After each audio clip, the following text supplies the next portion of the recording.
Halo semuanya, selamat datang di podcast pertama kita. Jadi kali ini kita bakalan ngobrol tentang korelasi kerusuhan 98 dengan isu migrasi. Oke, sebelumnya nih perkenalkan dulu, aku Yeta dan aku di sini ditemani 3 temanku. Ada Dinda, halo Din. Halo. Terus ada Argian, halo Argian. Halo Yeta, apa kabar? Baik dong. Oke, sama ada Satria. Halo Sat. Halo. Halo. Oke. Oke guys, jadi gimana nih kabarnya setelah beberapa purnama nih quarantine? Oh, baik sekali guys. Baik, masih aman ya? Alhamdulillah, makin Podcast tidak stres. mengalah kita. Oke. Aduh, tugasnya gimana nih? Deadline guys. Ini kita lagi ada Insya kan Allah. ya? Aman ya? Aman. Aman. Oke deh. Insya Oke. Allah. Jadi sebelum masuk ke topik kita, kita bakalan ngobrol dulu nih tentang tentang kerusuhan 98. Jadi kerusuhan 98 itu kayak apa sih? Waktu itu jadi sorotan dunia bahkan ya, bukan cuma di Indonesia. Nah, Iya. jadi yang Dinda yang paham banget tentang kerusuhan 98 nih. Kalau misalnya korelasiin nih sama si IDPS. Oke, aku belum nyebutin ya IDPS itu tadi apa ya? Belum, coba disebut. Ya. Jadi gini, IDPS itu adalah orang-orang yang mengungsi dengan tidak melewati batas lintas negara. Jadi mereka yang terancam seperti keamanannya, terus juga kayak terancam pembunuhan akibat kerusuhan, itu bisa jadi. Nah,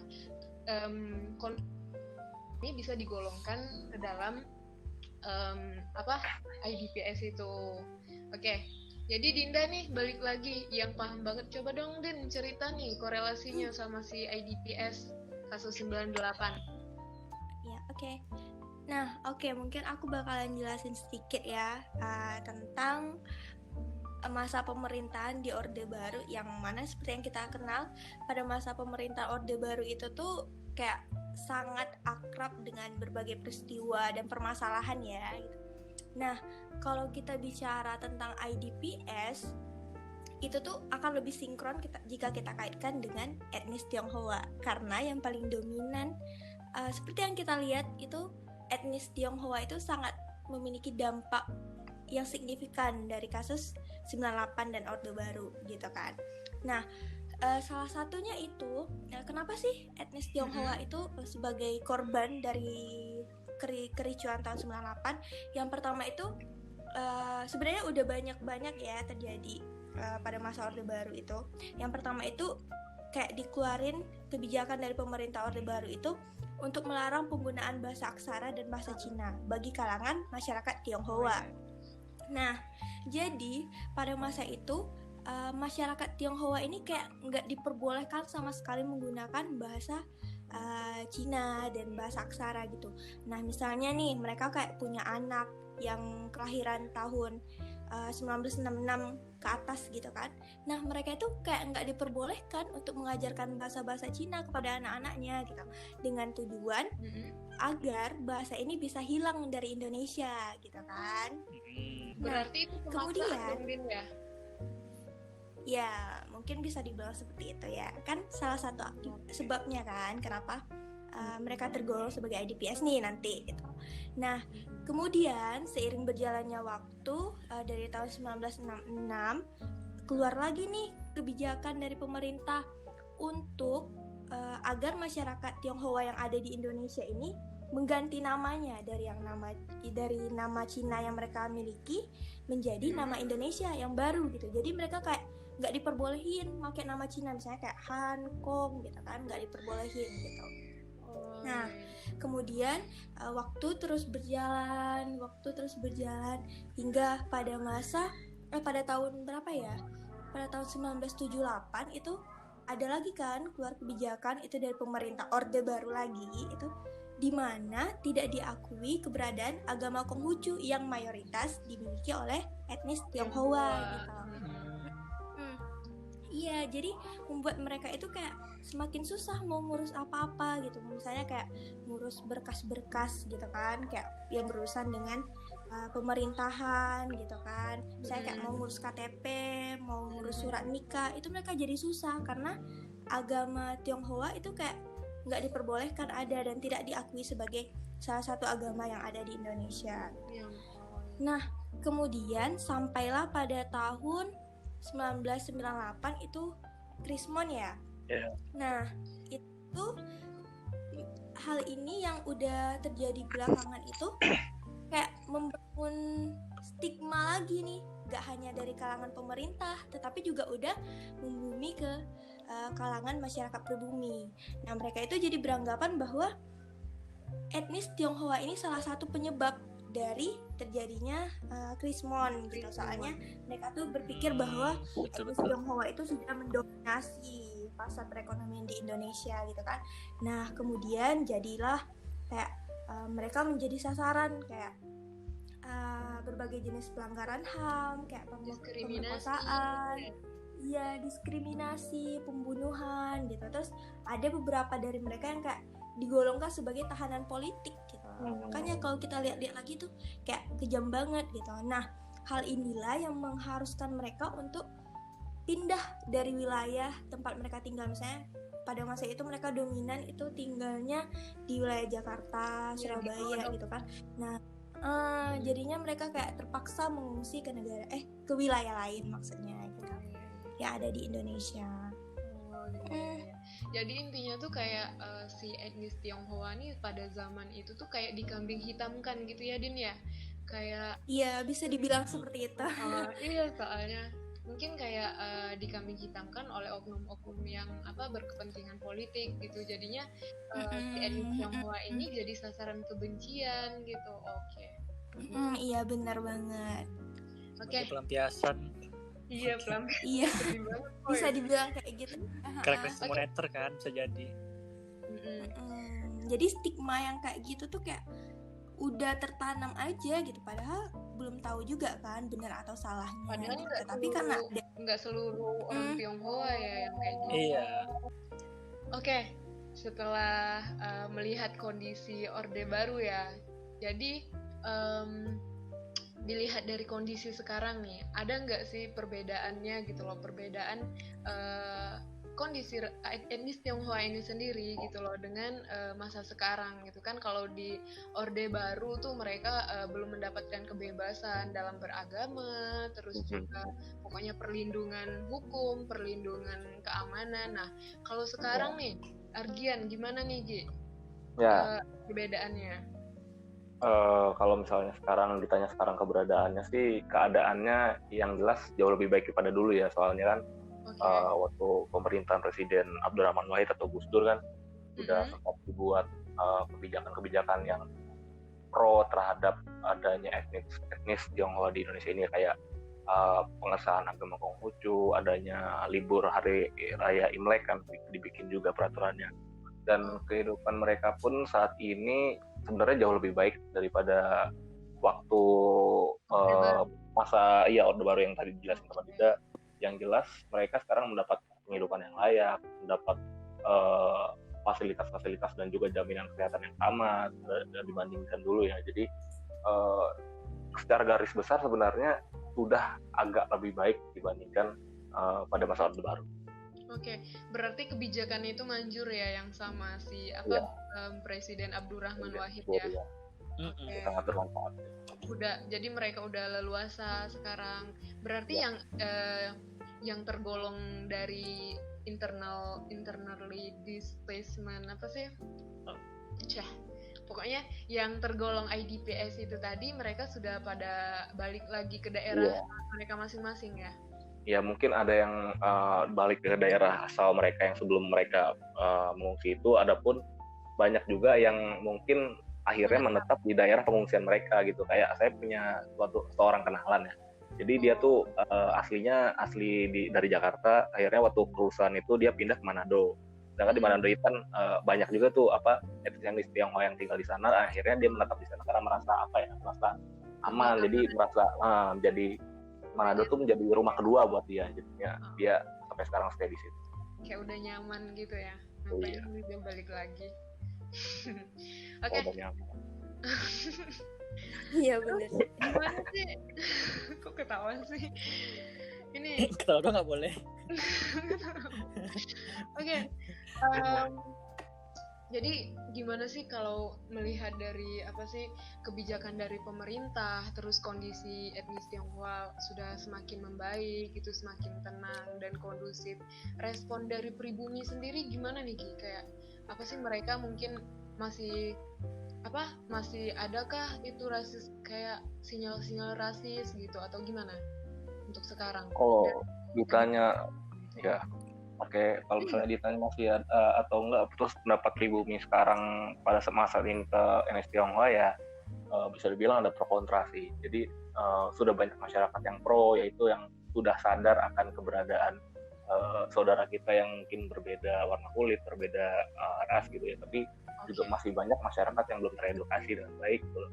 Jadi masih menganggap bahwa mereka ini berbeda, mereka ini bukan Indonesia, mereka ini ibaratnya apa ya, masih orang asing kita gitu. Jadi sebenarnya ini udah menjadi tugas kita bersama sih, kayak ayo kita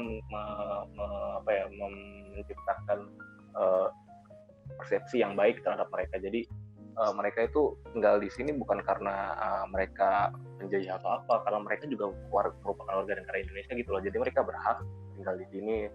Iya. Adapun etnis mereka itu bukan mereka yang ingin memilih kan, jadi mereka tidak bisa memilih untuk lahir di mana, lahir dengan ras apa, dengan warna kulit apa, dengan agama apa gitu. Jadi apa ya, keadaan sekarang sebenarnya memang ada pro kontra, tetap masih ada yang banyak pribumi yang merasa terancam dengan keberadaan mereka gitu. Oke, jadi respon dari pemerintah dan masyarakat itu kayak udah lebih terbuka ya sama etnis Tionghoa ini ya. Iya. Oke, udah lebih baik.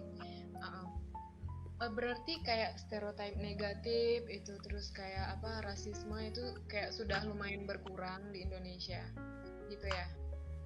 Mungkin sudah agak lumayan berkurang untuk beberapa waktu belakangan ya. Kalau sekarang kan kayaknya udah mulai muncul lagi nih bibit-bibit yang kayak gitu loh gitu. Jadi kayak udah mulai muncul lagi nih semenjak adanya Clash dulu waktu tahun 2017 gitu kan. Itu sebenarnya kan kita sebelum tahun 2017 itu kayak udah jarang gitu mendengar ada stereotip negatif terhadap orang etnis Tionghoa gitu. Tapi semenjak tahun 2017 itu kayak ada nih, bangkit lagi nih, kenapa gitu loh. Entah apa yang entah ada orang yang sengaja mempercikan api ke bensin gitu loh ya. Tapi itu masih ini sih, masih kayak hipotesa yang ini ya, masih sekedar hipotesa aja sih. Okay. Mudah-mudahan nggak terjadi lebih banyak lagi. Aduh, amin ya Allah. Oke, lanjut lagi nih. Udah. Apa tuh? Lanjut ke Satria dulu nih. Oh, aku. Oke. Ya. Sat. Jadi gimana menurut kamu nih?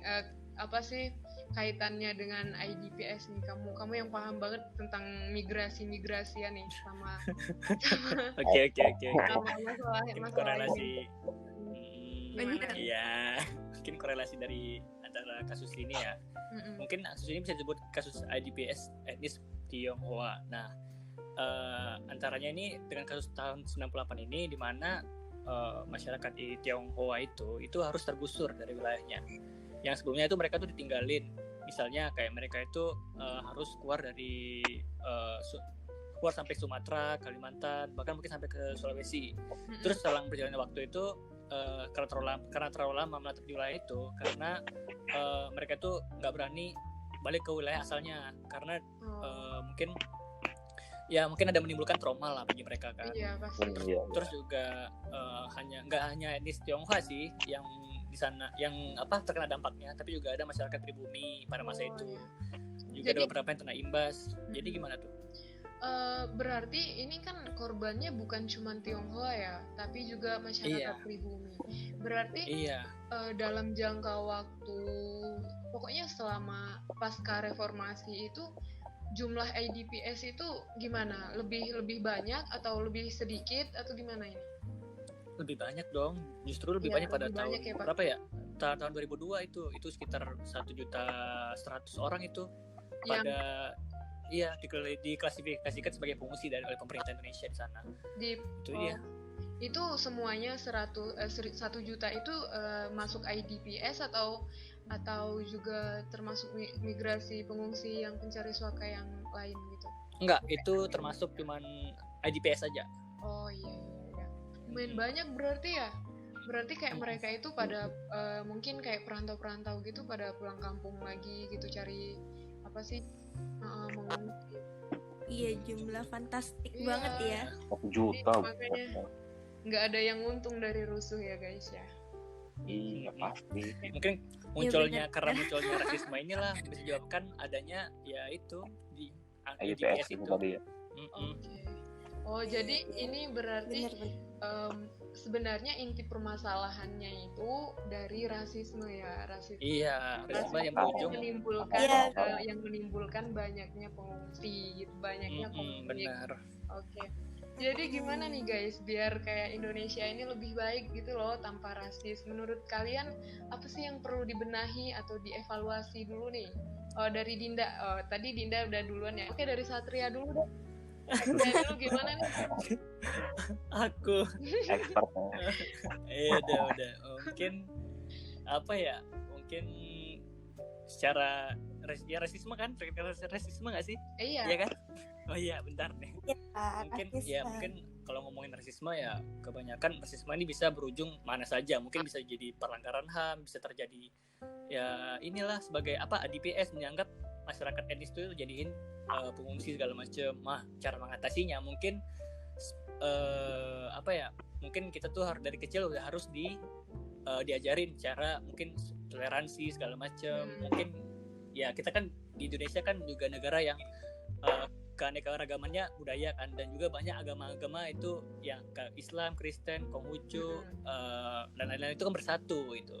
Nah itu saja sih mungkin. Ada tambahan dari Argian atau Dinda? Ya dari Dinda mungkin Din, kayak kalau menurut Dinda gimana nih, apa yang harus dibenahi dari kita? Gimana tuh? Untuk menghilangkan budaya rasis di Indonesia gitu. Kalau kita lihat secara umum sih lebih ke insaf ya. Iya. Soalnya insaf itu apa ya? Biasanya Diri sendiri Pak. Lahir dari diri kita sendiri gitu maksudnya.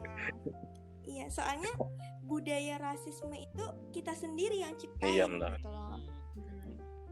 Itu tuh mungkin itu berasal dari asumsi kita tentang orang lain awalnya, tetapi berkembang membentuk pola perilaku dan akhirnya tersampaikan ke orang lain gitu kan, dan membentuk suatu tindakan gitu. Jadi kalau menurut aku sih kayaknya yang perlu dibenahin itu mungkin dari pendidikan di rumah dulu ya, terutama bagi orang tua ya. Benar banget. Iya, dari aspek kesadaran keluarga untuk mendidik generasi yang akan datang itu. Soalnya seperti yang kita tahu itu rumah itu tuh adalah tempat belajar yang paling pertama bagi orang generasi gitu kan. Siap. Iya. Memang benar. Jadi mungkin kalau peran untuk orang tua gitu kayak lebih menekankan, misalnya lebih kayak ngajarin ke anak-anaknya mungkin untuk bisa lebih menghargai perbedaan, misalnya kayak seseorang yang berasal dari agama yang berbeda, budaya yang berbeda, warna kulit yang berbeda gitu. Apalagi kita terlahir sebagai bangsa Indonesia gitu. Seharusnya perbedaan itu tidak menjadi suatu hal yang baru lagi gitu untuk kita bisa hidup bersama di lingkungan sosial gitu. Jadi setidaknya itu akan membawa impact yang balik positif ke diri kita sendiri. Sesungguhnya kan perbedaan itu juga sangat indah gitu jika kita benar-benar menyadarinya. Perbedaan indah guys. Tanpa adanya perbedaan tidak akan ada Indonesia. Asik. Iya, gitu kan. Iya. Argian nih, apa nih Argian? Coba. Ya, Argian kenapa? Menurut Argian. Ya aku cuman udah kejawab semua ya sama Satria sama Dinda tadi, jadi aku cuman kayak kanin aja sih kayak. Iya. Ya intinya sama. Cuman ada satu hal yang harus ditekanin, yaitu pendidikan. Tadi kan Dinda udah bilang pendidikan di rumah ya. Ini pendidikan di luar rumah. Jadi pendidikan di luar rumah bisa di sekolah, bisa di lingkungan masyarakat. Jadi sudah seharusnya tuh nggak hanya nilai-nilai pelajaran yang dipentingkan, tapi nilai-nilai, ada suatu nilai, benar-benar nilai tentang nilai toleransi, nilai mengajar kebaikan pada anak-anak itu juga harus digalakan kembali. Jadi nggak selalu fokus terhadap nilai mata pelajaran, nilai pendidikan akademik, tapi nilai-nilai kehidupan itu sebenarnya jauh lebih penting daripada nilai-nilai akademik. Oke. Iya benar, nilai kehidupan ya. Karena kita hidup di dunia ini untuk mencari keberkahan, iya nggak sih? Oke. Ya berarti ya sih guys, aku kayak setuju banget sama kayak apa sih pendapat kalian gitu. Sebenarnya apa yang kalian bilang tuh ya relate semua sih. Kita butuh ada kayak apa ya dari diri sendiri dulu gitu loh. Terus juga butuh pendidikan, mungkin pengetahuan, ibaratnya ya rasisme, kayak budaya rasisme itu yang nggak dibenarkan gitu. Iya. Dan itu harus diedukasi dari dini, dari lingkungan keluarga dan juga di lingkungan sekolah. Terus juga ya kan setiap bagian dari kita itu ya pemberian dari Tuhan, jadi kita nggak bisa milih mau terlahir sebagai etnis apa atau sebagai warga negara mana gitu kan. Benar. Iya, jadi ya apa yang dikasih sama kita ya syukurin, ya alhamdulillah dikasih sesuatu kan. Terus lagian juga kan di dunia ini bukan cuma kita sendiri, toh kita juga sama-sama numpang di bumi Tuhan kan. Ya, harusnya saling menghargai lah. Gitu nggak sih? Iya. Benar. Aduh, udah. Intinya intinya jangan membuat saudara kita jadi pengungsi di rumah sendiri ya. Iya. Sebenarnya itu. Iya. Seolah-olah etnis Tionghoa ini menjadi pengungsi di negara sendiri. Jadi mereka sebenarnya sudah menjadi warga negara Indonesia, bahkan itu sudah ditetapkan dalam undang-undang, kan di Undang-Undang nomor 3 tahun 1946 itu ya sudah dibahas tentang apa sih kewarganegaraan gitu. Oke guys. Benar. Apalagi itu ya kondisi IDPS yang terbentuk karena masa kelam gitu ya. Masa bahaya. Itu mungkin bisa aja memberatkan kondisi secara nasional nggak sih? Soalnya kan kasus IDPS kayak makin kesini kayak makin tenggelam gitu aja. Padahal di balik itu semua ada kondisi yang sangat perlu diperhatikan gitu. Iya. Jadi sebenarnya ya biar IDPS atau bahkan asylum seeker sekalipun gitu nggak membeludak di Indonesia. Jadi kita itu harus menuntaskan dari akar-akarnya permasalahannya, misalnya kayak rasisme, dan itu harus diselesaikan secara hukum gitu loh. Jadi mungkin evaluasi untuk pemerintah kita menuntaskan permasalahan ini sampai ke akar-akarnya gitu. Oke? Iya benar. Makasih guys. Udah ngobrol kan, semoga obrolan kita ada faedahnya. Ya semoga ada faedahnya meskipun ngalur ngidul. Mohon maaf ya, sama-sama belajar kan. Iya. Oke. Bener banget. Ada yang mau tambah lagi? Oke, kita akhiri guys. Makasih banyak. Jadi semoga kita jumpa lagi di next episode. Semoga aja nanti ada podcast episode selanjutnya. Ya, amin. Dan memberikan pelajaran yang lebih faedah lagi. Oke. Oke, amin. Dadah. Bye-bye. Bye-bye. Waalaikumsalam.